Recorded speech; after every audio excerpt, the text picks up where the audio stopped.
ممتحن آپ سے پوچھے گا کلام کی تعریف کریں، اگلا سوال ہوگا اس تعریف کا اردو ترجمہ کریں، تیسرا سوال یہ ہوگا کہ کلام جو ہے وہ دو اسموں اور ایک اسم اور ایک فعل سے مل کر بن سکتا ہے تو باقی چار صورتوں سے کیوں نہیں بن سکتا؟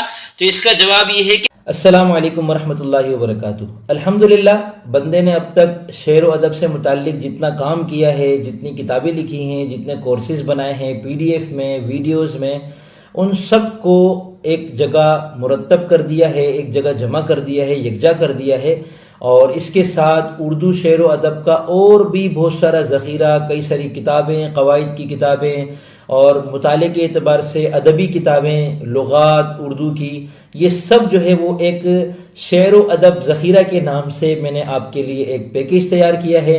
یہ پیکیج آپ مجھ سے جب چاہیں واٹس ایپ پر حاصل کر سکتے ہیں۔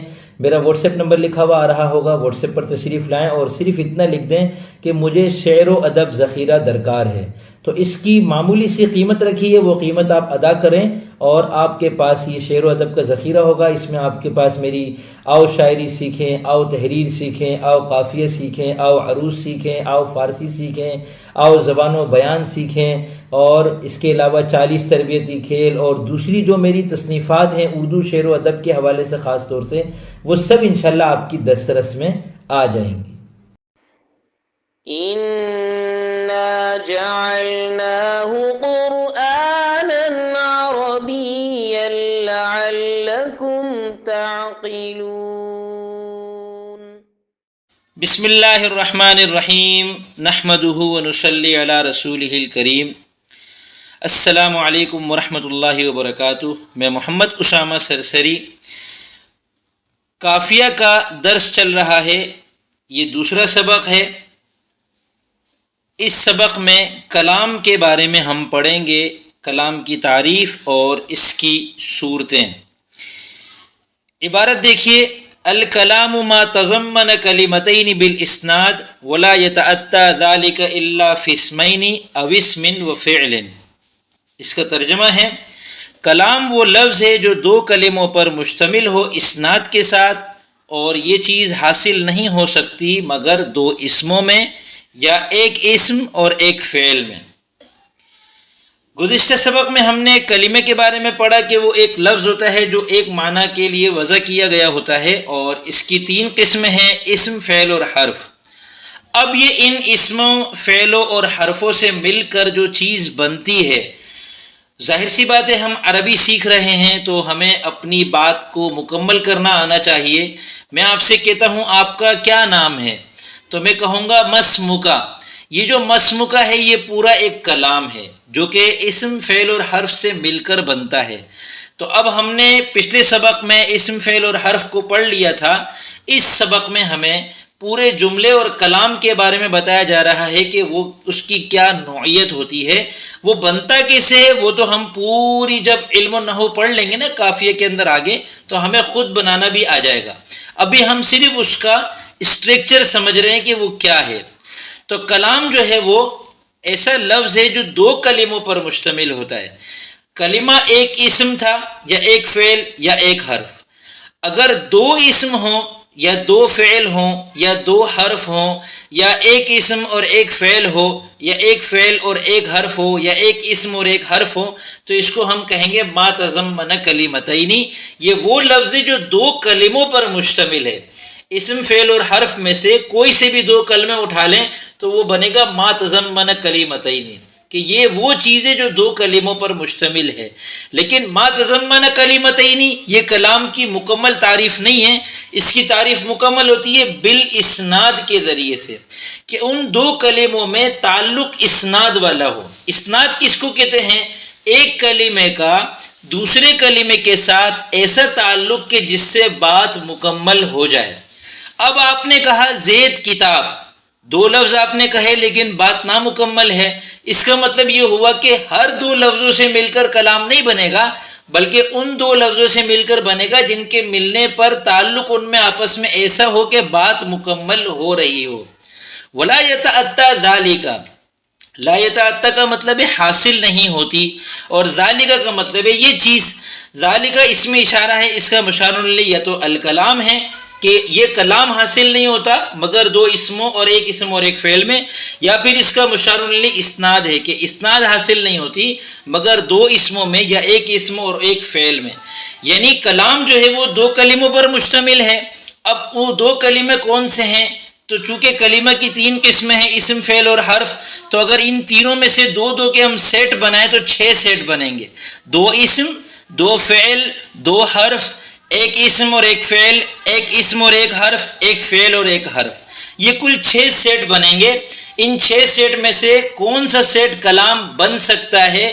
تو یہ بتا رہے ہیں کہ صرف 2 سیٹ بن سکتے ہیں کہ دونوں اسم ہوں یا ایک اسم اور ایک فعل ہو۔ اس کے علاوہ جو باقی 4 سیٹ ہیں وہ کلام نہیں بن سکتے۔ کیوں نہیں بن سکتے؟ کیونکہ کلام کے اندر اسناد ہونا ضروری ہے۔ اسناد وہ تعلق ہے کہ جس میں 2 لفظوں کا آپس میں ایسا تعلق کہ بات مکمل ہو جائے۔ تو اب مثال کے طور پر میں نے آپ سے کہا زید کھڑا ہے، زید اور کھڑا میں آپس میں ایسا تعلق ہے کہ بات مکمل ہو رہی ہے، تو یہ اسناد ہے۔ تو زید جو ہے وہ مسند الیہ ہے اور کھڑا ہے یہ مسند ہے، یعنی 2 لفظ جن میں آپس میں اسناد کا تعلق ہے ان کو ہم نحوی اصطلاح میں نام دیتے ہیں مسند الیہ اور مسند کا۔ تو ان 2 لفظوں کا مسند اور مسند الیہ ہونا ضروری ہے ورنہ اسناد نہیں پائی جائے گی۔ اب ہم آتے ہیں اسم، فعل اور حرف کی طرف۔ تو اسم کے اندر یہ صلاحیت رکھی گئی ہے، اس کو وضع کیا گیا ہے کہ یہ مسند بھی بن سکتا ہے، یہ مسند الیہ بھی بن سکتا ہے، اور فعل جو ہے وہ مسند تو بن سکتا ہے، مسند الیہ نہیں بن سکتا، یعنی فعل کے بارے میں خبر نہیں دی جا سکتی، البتہ فعل کے ذریعے سے کسی اسم کی خبر دی جا سکتی ہے۔ اور حرف جو ہے وہ نہ مسند بن سکتا ہے نہ مسند الیہ بن سکتا ہے۔ تو اب جن 3 صورتوں میں ایک صورت میں ایسی ہے جس میں دونوں حرف ہوں، تو چونکہ حرف مسند مسند الیہ کچھ نہیں بن سکتا لہذا وہ کلام نہیں ہو سکتا۔ ایک اسم اور ایک حرف ہو یا ایک فعل اور ایک حرف ہو تو چونکہ حرف آ گیا لہذا یہ کلام نہیں بن سکتے۔ اب اسم اور فعل اور 2 اسم یہ دونوں تو کلام بن سکتے ہیں، لیکن 2 فعل اگر مل جائیں، قام، ضربا، یہ 2 فعل ہیں، اس کا ترجمہ ہے کھڑا ہوا، مارا۔ کس نے؟ اس پر میں نے بات نہیں کی آپ سے، تو صرف 2 فعلوں کو سامنے رکھ کر آپ کو بات سمجھ میں نہیں آئے گی۔ ہاں میں اگر ایک فعل کے ساتھ ایک اسم لگا دوں، قام زیدن، قام فعل ہے، زیدن اسم ہے، تو ترجمہ ہوگا زید کھڑا ہو گیا، اب بات مکمل ہو گئی۔ تو کل ملا کر بات یہ ہے کہ کلام جو ہے وہ مسند اور مسند الیہ سے مل کر بنتا ہے، اور اس کی صرف 2 صورتیں ہیں کہ دونوں اسم ہوں، ایک اسم مسند الیہ ہوگا دوسرے کو مسند کہیں گے، یا ایک اسم اور ایک فعل ہو تو اسم کو ہم مسند الیہ کہیں گے اور فعل کو ہم مسند کہیں گے، یعنی فعل جو ہے وہ صرف مسند بن سکتا ہے، مسند الیہ نہیں بن سکتا۔ اب جو ہے اس میں ممتحن آپ سے کس طرح سوال کر سکتا ہے، اس کو سمجھنے کی ضرورت ہے۔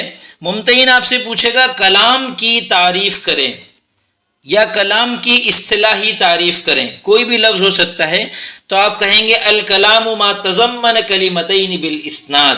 یہ تعریف آپ کو یاد کرنی ہے۔